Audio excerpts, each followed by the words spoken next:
Buenas noches y bienvenidos a Cuentos de Medianoche. Hoy os traigo una historia de aventura, en un escenario ya conocido y explorado por muchas obras, la selva, y en ella un templo. Aunque ya popular, siempre me ha encantado esta ambientación. Espero que os guste. La Casa del Sol Silencioso. La lluvia golpeaba el techo de lona con un ritmo monótono que a Rowan Ashford le recordaba los dedos de su madre tamborileando sobre la mesa cuando se impacientaba. 3 años. 3 años persiguiendo rumores, sobornando funcionarios y arrastrándose por selvas que parecían empeñadas en tragárselo. Pero ahora estaba aquí. El fuego crepitaba entre él y Joaquín, su guía, un hombre de piel curtida por el sol y ojos que habían visto demasiado. Joaquín no hablaba mucho, lo cual convenía a Rowan. Los guías parlanchines solían inventar historias para justificar sus honorarios. Mañana llegamos, murmuró Joaquín, removiendo las brasas con un palo.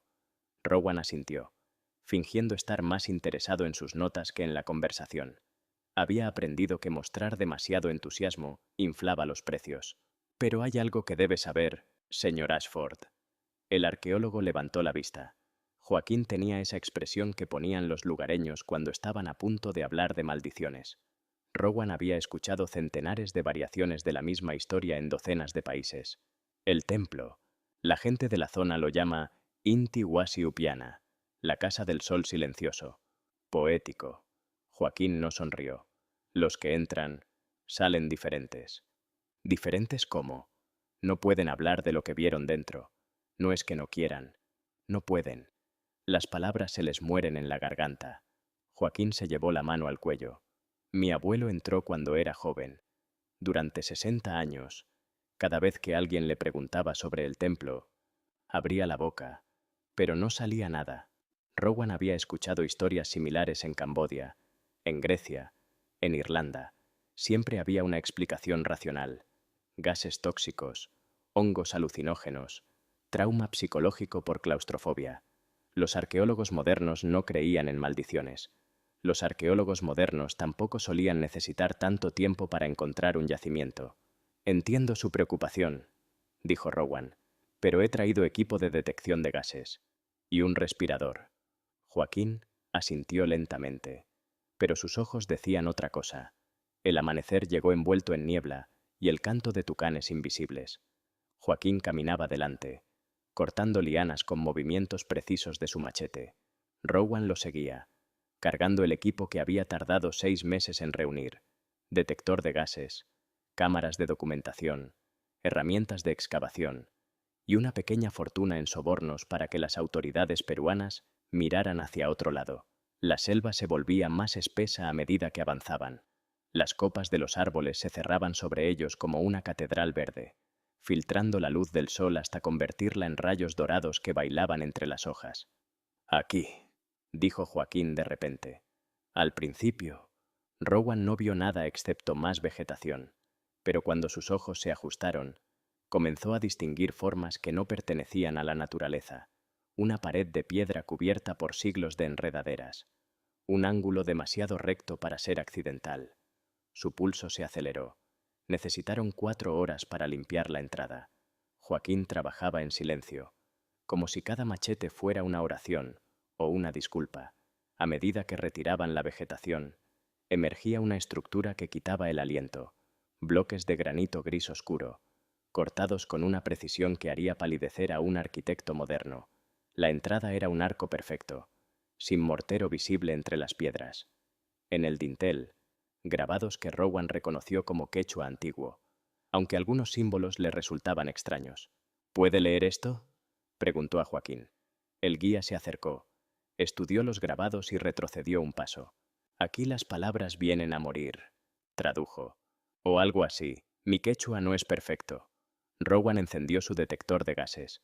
Los niveles estaban dentro de lo normal. Sin embargo, había algo en el aire, una quietud que parecía absorber el sonido. Los pájaros habían dejado de cantar. «Puede esperarme aquí», le dijo a Joaquín. «No tardaré». «Señor Ashford, estoy pagándole para que me guíe hasta aquí. Ya llegamos». Joaquín asintió. Pero cuando Rowan se volvió hacia la entrada, escuchó al hombre murmurar algo que sonó como una plegaria. El interior del templo estaba más oscuro de lo que debería estar. La linterna de Rowan cortaba la oscuridad, pero parecía que la luz se desvanecía después de unos metros, como si la absorbiese algo invisible. El suelo era de piedra pulida, tan lisa que sus botas apenas hacían ruido. Las paredes estaban cubiertas de relieves intrincados, escenas de ceremonias, procesiones, figuras con tocados elaborados que alzaban las manos hacia un sol que brillaba con demasiados rayos. Pero había algo extraño en las figuras. Todas tenían las bocas abiertas, como si gritaran o cantaran. Sin embargo, sus ojos estaban cerrados. Rowan documentó todo con su cámara, moviendo la linterna de un relieve a otro. Había trabajado en suficientes yacimientos para reconocer algo especial cuando lo veía. Esto no era solo un templo, era algo más importante. La primera cámara daba paso a un corredor más estrecho. A cada paso, el aire se volvía más denso, más silencioso. Rowan se detuvo y dijo en voz alta: «Prueba de sonido». Su voz se desvaneció inmediatamente, como si las paredes se la hubieran tragado. Siguió adelante. El corredor terminaba en una cámara circular. En el centro había una estructura que hizo que Rowan olvidara todo lo que sabía sobre arquitectura inca. Era una espiral de piedra negra que se alzaba desde el suelo hasta perderse en las sombras del techo. No tenía principio ni fin visible, y su superficie estaba cubierta de símbolos que no aparecían en ningún libro de arqueología que hubiera leído. Pero no eran los símbolos lo que le quitaba el aliento. Era el silencio, no el silencio normal de un lugar abandonado.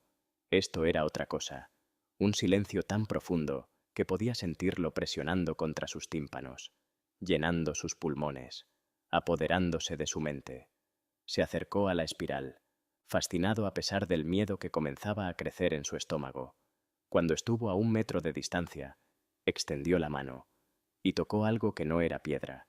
Era cálido, pulsaba como un corazón lento, y en el momento en que sus dedos hicieron contacto, el templo le habló, no con sonidos, con algo más profundo que el sonido, con algo que se insertó directamente en su mente, sin pasar por sus oídos.